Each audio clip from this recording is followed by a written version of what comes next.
Un cordial saludo para todas y todos. Es un placer para mí volver a acompañarlos en estos talleres.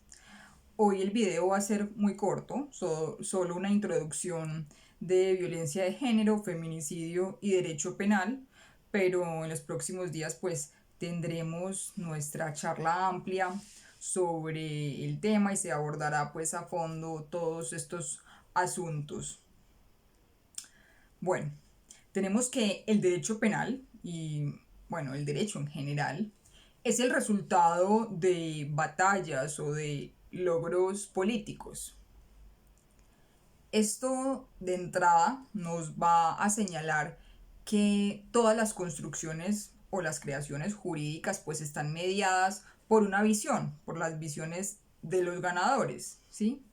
Entonces, a lo largo de la historia pues se ha privilegiado o se ha ubicado con un papel preponderante todo lo masculino y asociado a los hombres, y en un papel subordinado se ha ubicado lo femenino que se le ha asociado a las mujeres.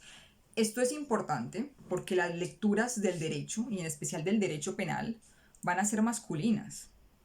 Esto ha ido cambiando a medida en que pues incorporamos el enfoque de género, el enfoque diferencial, y entendemos que hay estructuras desiguales de poder a lo largo de la historia y que si no las ubicamos al momento de interpretar las leyes, si no las entendemos, no las evidenciamos, lo que vamos a hacer es reproducir injusticias, reproducir machismo, reproducir una visión racista muchas veces, clasista, del momento en el que fueron creadas ciertas leyes o del momento en el que se interpretó de alguna forma las leyes. Esto es muy importante porque la violencia de género o la violencia contra la mujer, si bien pues siempre ha existido a lo largo de la historia, es hasta hace muy poco que se viene a tener como algo importante, que merezca ser observado con lupa. Es hasta hace muy poco que se toma así. Y ello por avances internacionales que pues llegan finalmente al contexto nacional. Y es precisamente a partir de estudios y a partir de movimientos feministas, de mujeres y de presión también de sociedad civil en muchos países que se empiezan a cuestionar por un tipo de violencia diferente que sufren las mujeres y que no puede ser abordada de la misma forma como se ha entendido la violencia hacia los hombres. Así las cosas, tenemos que en el derecho internacional y en el derecho internacional interamericano, por ejemplo, la violencia de género no fue un asunto de especial importancia en un inicio, o mejor se consideró integrado sí, digamos, protegido por el derecho internacional general o los instrumentos jurídicos internacionales generales. Pero la práctica o su aplicación lo que señalaban era todo lo contrario, que la mujer ahí no quedaba protegida, que la violencia contra la mujer no podía ser analizada bajo los mismos cánones generales.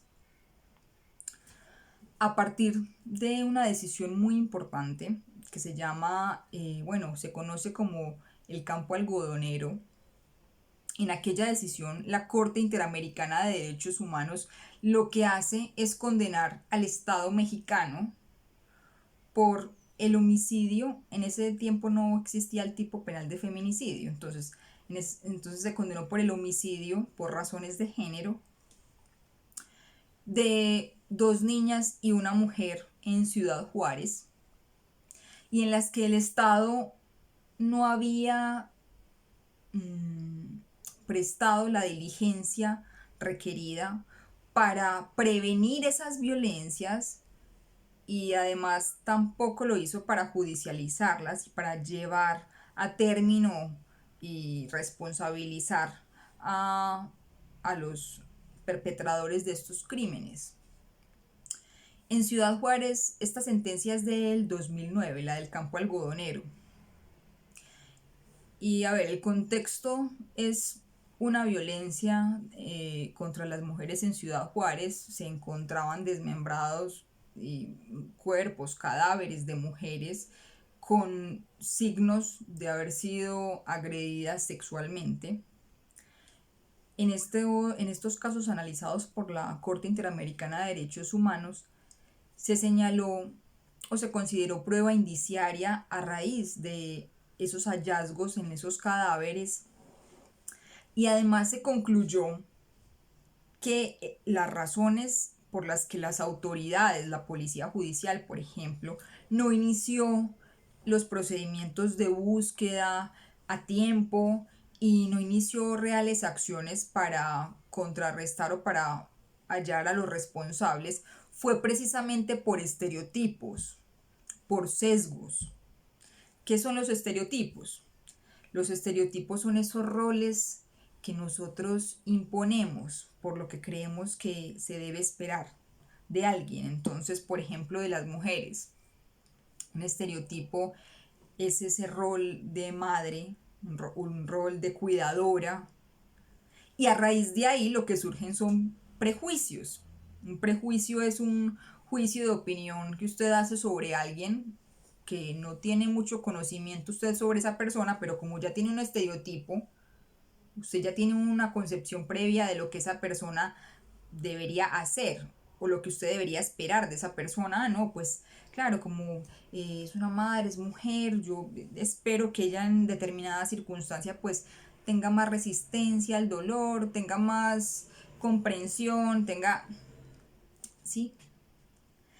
Y las autoridades lo que hicieron en esos casos fue no empezar a investigar cuando los familiares señalaron que sus hijas estaban perdidas, que no llegaban a la casa, que estaban preocupados por ellas. Las autoridades lo que hicieron fue reaccionar con puros prejuicios, con puros sesgos, diciendo, no, de más que pues están con el novio, quién sabe dónde estarán metidas, pues como una niña pues no va a llegar a su casa a estas horas de la noche, debieron avisar.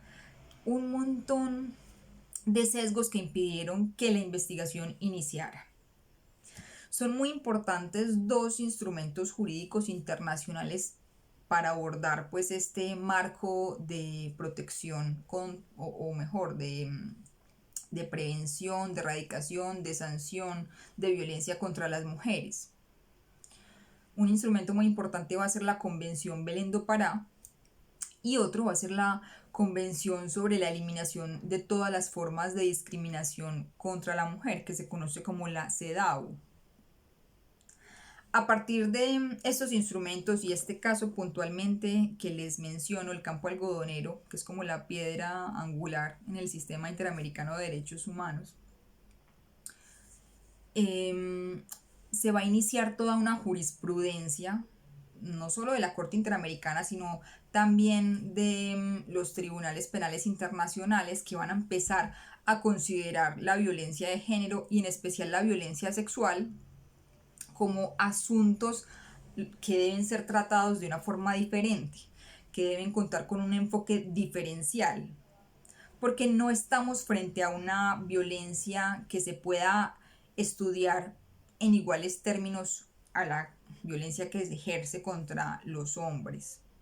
Es una violencia de carácter estructural que pues perjudica y tiene unas consecuencias diferentes para las mujeres. A la par de este caso que les comento, del campo algodonero, lo que sucede es que en Ciudad Juárez, en México, pues precisamente estos grupos de mujeres, feministas y sociedad civil que se ha unido para exigir justicia, bueno, y que en verdad pues llevaron a esta sentencia condenatoria del Estado mexicano. A la par lo que hacen es también empezar a estudiar entonces este fenómeno de la manifestación más grave de la violencia contra la mujer, que es el feminicidio. ¿Y qué hacen? Entonces recogen todos estos planteamientos teóricos de feministas de otros países, de movimientos feministas estadounidenses. Va a haber una teórica muy importante, Diana Russell, que ellas empiezan a teorizar sobre este fenómeno, lo llaman femicidio. en la traducción. A mediados del siglo XX, entonces va a llegar también a América Latina, pues todo este desarrollo teórico. Y en México, una antropóloga, pues que ha sido abanderada de estas luchas feministas, Marcela Lagarde, lo que va a hacer es retomar parte de este concepto, femicide, que señalaba que esa violencia que se ejercía contra las mujeres era por razones de misoginia, de desprecio hacia las mujeres. Va a decir, bueno, sí, claro, hay un componente acá pues de odio, de desprecio, pero hay que adicionarle algo más, y es la corresponsabilidad estatal. O sea, acá nosotros no podemos marginar al Estado de la responsabilidad que tiene de prevenir y de sancionar la violencia contra la mujer. Es que estos feminicidios lo que han sucedido precisamente por esa ausencia del Estado. Entonces fíjense que ya la construcción teórica que se da en Latinoamérica va a cambiar. Acá vamos a involucrar al Estado para que se determine a llevar a cabo políticas públicas coherentes y consistentes con el desmonte de la violencia o las violencias, porque son muchos tipos de violencia contra las mujeres. Va a ser entonces muy importante. Al día de hoy ustedes van a ver que en algunos países el femicidio se tipifica pues precisamente como femicidio o como feminicidio, como lo tenemos en Colombia. Ya saben que el origen pues del término fue femicidio, pero acá con los desarrollos teóricos pues que se dan en México y a lo largo de Latinoamérica, pues entonces unos van a adoptar la tipificación de feminicidio porque precisamente consideran que no es una voz homóloga al homicidio, son dos fenómenos diferentes, entonces por eso pues como la diferenciación y los elementos estructurales que aquí se van a tener en cuenta, esa corresponsabilidad estatal, en fin. Pero no se, digamos, no se confundan, porque ahora el término se usa de forma indistinta. Habrá legislaciones con femicidio, otras con feminicidio. Es muy importante pues que precisamente nos cuestionemos siempre la forma en cómo nuestro derecho se desarrolla, porque claro, como les comentaba al inicio, puede ser entonces ese resultado de esos triunfos políticos, es decir, que se da cuando la sociedad cambia y el resultado es el cambio del derecho, pero también a veces el derecho empuja a la sociedad, bueno, o la retrocede, ¿cierto? Pero esa lectura que hagamos sobre la creación y la interpretación de nuestro derecho va a ser fundamental. Todo es político, todo lo es, porque quienes deciden, quienes realizan quienes crean las leyes, quienes las interpretan, quienes las aplican, son seres sociales inmersos en un contexto social. Usted no puede separar al hombre y a la mujer de la experiencia que han tenido en su vida para decidir. Y de alguna forma esa experiencia también va a influir en la forma como dimensionan el mundo, en los imaginarios colectivos que tienen. Pero ustedes me dirán, pero muy grave eso, porque entonces ¿cómo vamos a esperar la imparcialidad? ¿Cómo vamos a esperar idoneidad en los funcionarios públicos y en quienes están llamados a protegernos? Bueno, pues por eso es que hay que reconocer, hay que identificar cuando hay sesgos, hay que identificar cuando hay relaciones desiguales de poder, cuando hay contextos desiguales, y una vez nosotros identificamos eso, podemos saber qué acciones afirmativas tomar. Cuando nosotros evidenciamos que, por ejemplo, una mujer es el sujeto pasivo, es decir, quien está sufriendo la conducta punible o el delito, y la relación con su agresor precisamente es de subordinación, y además que para acceder a la justicia se le ha hecho más difícil, que ha tenido barreras adicionales, el funcionario, los funcionarios, todos tienen que prever qué acciones van a tomar para equiparar a esa persona y ponerla en igualdad de condiciones. Porque ¿cuál va a ser nuestro marco de interpretación, la constitución política.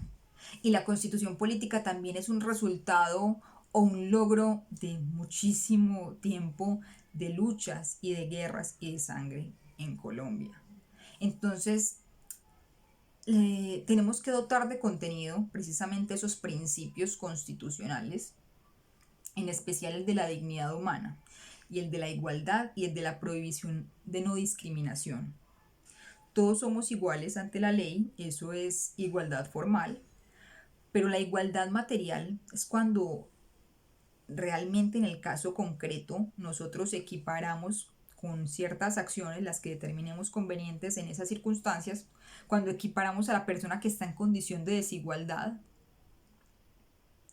y podemos decir que definitivamente proveemos justicia en un caso concreto.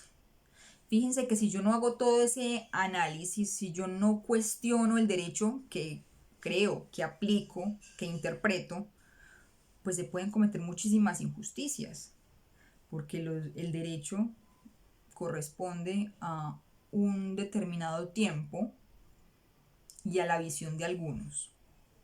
Fíjense, por ejemplo, que nuestro código penal, cuando nuestro estado no era laico como el actual, sino que era confesional, entonces nosotros estábamos, se reconocía al estado colombiano como un estado católico, por ejemplo.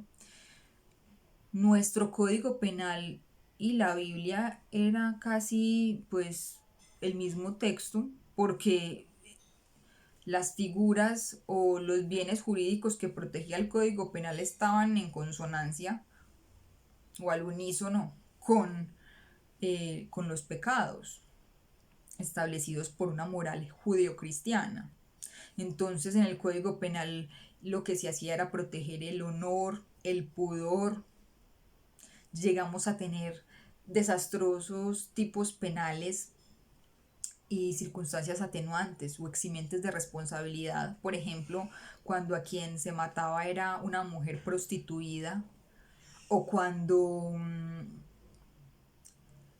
el marido, por causa de celos, al encontrar a su esposa con el amante, por ejemplo, la mataba. Llegamos a tener inmunidad marital. El esposo podía violar a la esposa porque pues era como la propiedad, entonces no importaba mucho lo que hiciera sobre ese cuerpo. Hasta el año 1997 no se consagró el delito de violencia intrafamiliar. No se consideraba esto como algo que el Estado debía perseguir y sancionar. La violencia contra la mujer era finalmente considerada una cuestión privada, no pública, ni de tal importancia que mereciera una persecución estatal. Entonces fíjense cómo tenemos que dar lectura a todos estos cambios jurídicos. Pero estos cambios jurídicos no llegan solos, porque es que la ley puede ir avanzando y las personas que la siguen interpretando pueden estar rezagadas y puede que no entiendan qué pretenden estos cambios jurídicos. Por eso siempre mi invitación es a cuestionense. No todo a lo largo de la historia lo que ha considerado el derecho es lo bueno o es lo justo, y no todo lo que deja por fuera es bueno tampoco. Puede que nos estén faltando muchas conductas para consagrar en nuestro código penal al día de hoy, y puede que otras estén sobrando. Ese análisis que nosotros debemos hacer de nuestra realidad y que se aplica también al derecho nos permite ser más conscientes de los efectos, de las consecuencias que tienen las relaciones históricas de poder y qué alternativas o qué herramientas podemos tomar para acercar o eliminar esas brechas que nos hacen alejarnos de la igualdad material que pretendemos, que debe de ser la finalidad de un Estado constitucional, que hombres y mujeres gocemos realmente de iguales derechos, oportunidades, garantías, de una vida libre de violencias, de discriminación, de prejuicios, unas relaciones sociales intersubjetivas realmente en términos de igualdad, de dignidad humana. Bueno, ya en la próxima sesión, pues, como les comentaba, vamos a tratar de forma ya concreta y más a fondo todo este tema. No se olviden, por favor, leer, estudiar todo el material que se les envía sobre este tópico, que con posterioridad pues se hará el examen del taller. Entonces, pues la invitación es a que estudien y lean este tema que es muy chévere. Nos va a permitir no solo conocer más del derecho penal, sino de nuestra sociedad y de nuestros comportamientos. Que pasen una feliz tarde. Un abrazo.